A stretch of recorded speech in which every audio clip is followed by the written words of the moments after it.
বেরিয়েছি, কিন্তু কারো কোনো নিঃশ্বাসের শব্দও পাইনি। পেয়েছিলাম আমার এই কন্যাকে, আর আজ পেলাম আমার স্ত্রীকে, তোমার ওই মাসিকে। শুধু বাকি রইল আমার একমাত্র পুত্র দীপু।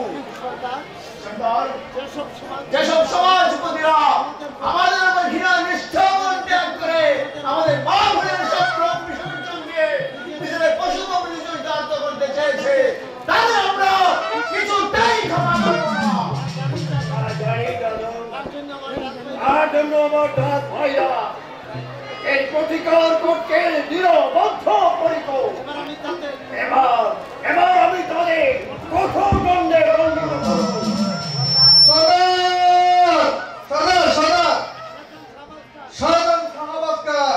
আমাদের অতিরিক্ত আক্রমণ করার জন্য প্রস্তুত দিচ্ছে। আমার ডাকাত ভাইদের সংবাদ জানিয়ে দেয়, ওরা যেন শুধু হুঁশিয়ার করে কাজ হবে না সরকার। এবার আমাদের তোমাকে যেতে হবে আমাদের ডাক ভাইদের কাছে, তাদের মনে সাহস জোগাতে। এইসব প্রবঞ্চক মুঘলদের চক্রান্ত ব্যর্থ করে দিয়ে আমি এক্ষুনি যাচ্ছি। আমার ডাকাত ভাইদের মনে কেমন সাহস ডাকিয়ে দিচ্ছে।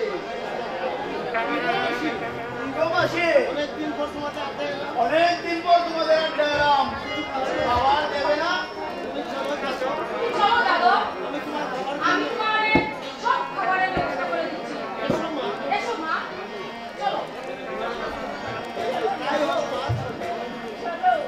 চলো মাসি।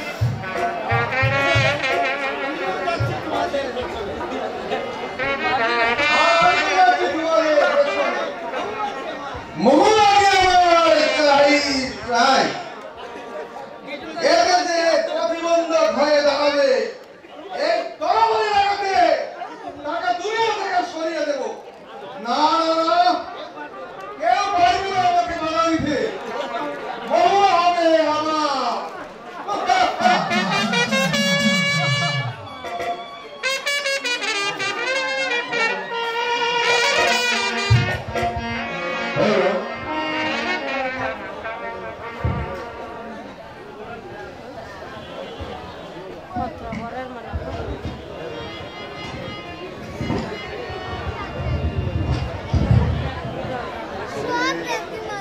এপারে আমার প্রাসাদ, ওই পারে খিজিরপুর।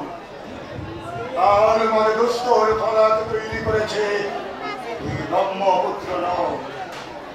শয়তান ঈশানের পক্ষে কিছুতেই সম্ভব নয় আমাদের গোপন ঘাটির পথের সন্ধান করা। দেখবো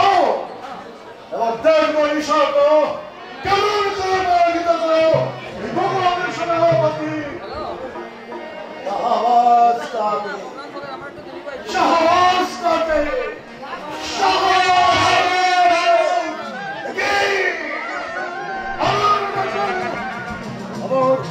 আমার এসেছে শয়তান ভবানী সর্দারের দল।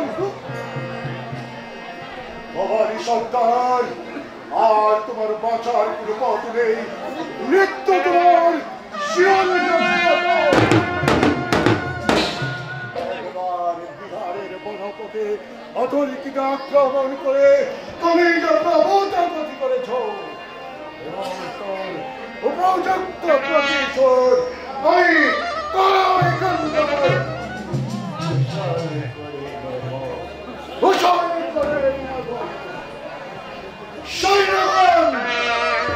বহল বিক্রমে আক্রমণ করো ওই দুরাচারীকে।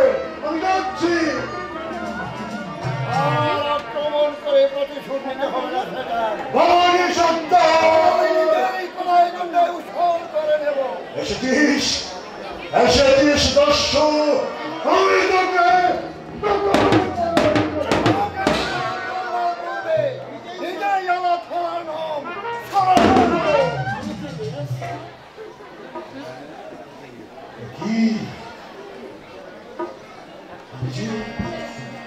বুঝি নিরস্ত, তাই তোমার শাস্তি দিতে হবে প্রস্তুত।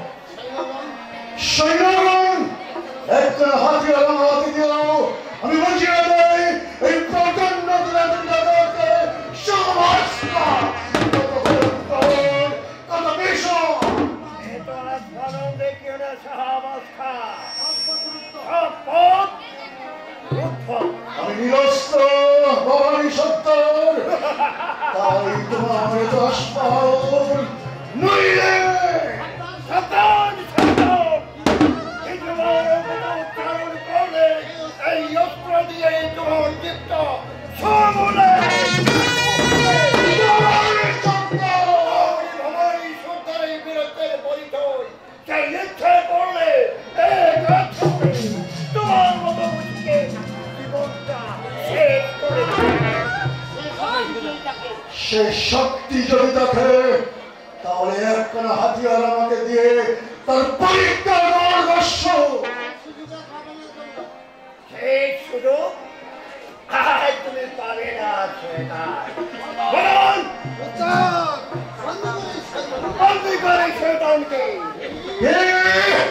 এত বড় স্পর্ধা তুমি বন্দি করবে, তোমাকে বন্দি করবো। এখনো বলছি স্বেচ্ছায় আত্মসমর্পণ কর।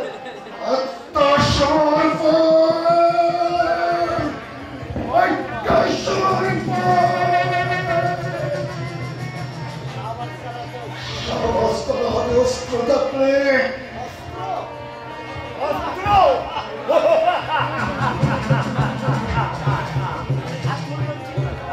এরা অস্ত্র এবার হাত তোর মধ্যে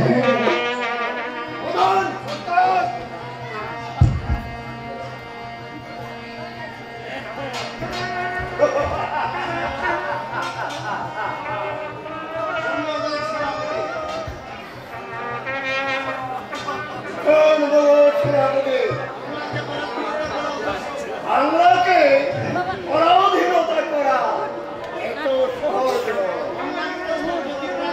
বাংলা থেকে যদি প্রাণ নিয়ে পড়াতে চাও এই মুহূর্তে মানে মানে এখান থেকে বেরিয়ে যাও। যদি যদি না ধরে তাহলে কি করে রাখছো? এই অস্ত্র দিয়ে বাংলার ভিত্তি তুমি কবরের তলায় পাঠানোর জন্য এখানে এসেছো। সেই কবরের তলায় তোমাকে জীবন্ত কবর দেব। বলো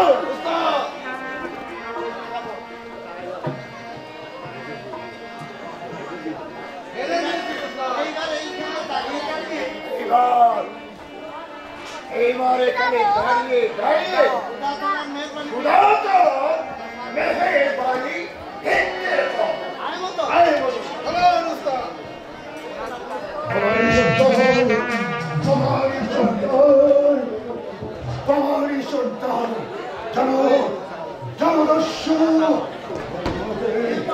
আমি তোমাকে এই মুহূর্তে আমি তোমাকে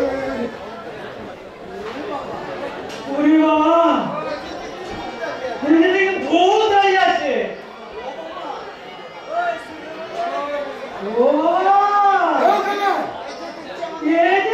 আমাদের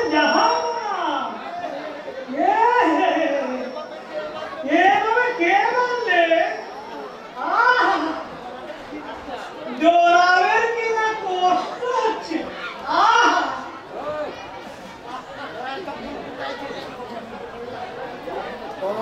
পরিপুত হয়েছিল অপদার্থের দল।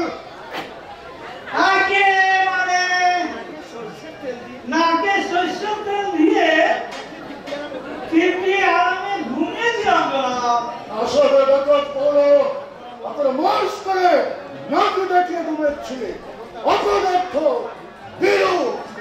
জানাবো না বেরিয়ে যেত প্রসাদ থেকে। জনাব এ জিনিসের বাবা জানতে পারিনি জনাব। ভবানী সত্তর, ভবানী সত্তর। ওই ডাকাত দলটা হলে আমাদের জাহাপনাকে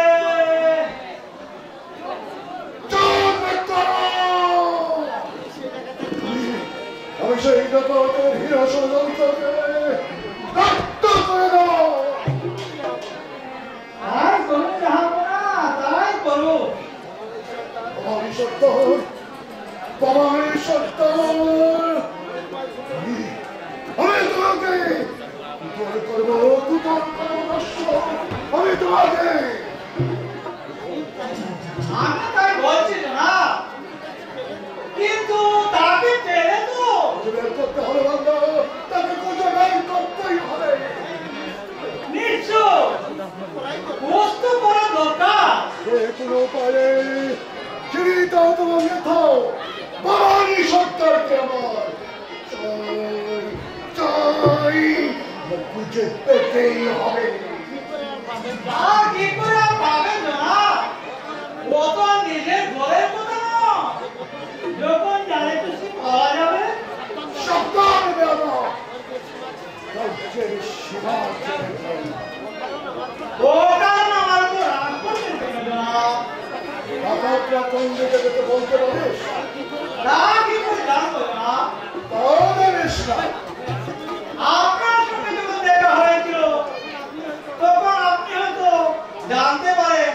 তাহলে আমি ঢাকা শহরে খোঁজখবর রাখা কি কারো পক্ষে সম্ভব? কেন? ভবানী সত্তর খুব বীর বলে, তাই না? হ্যাঁ হ্যাঁ,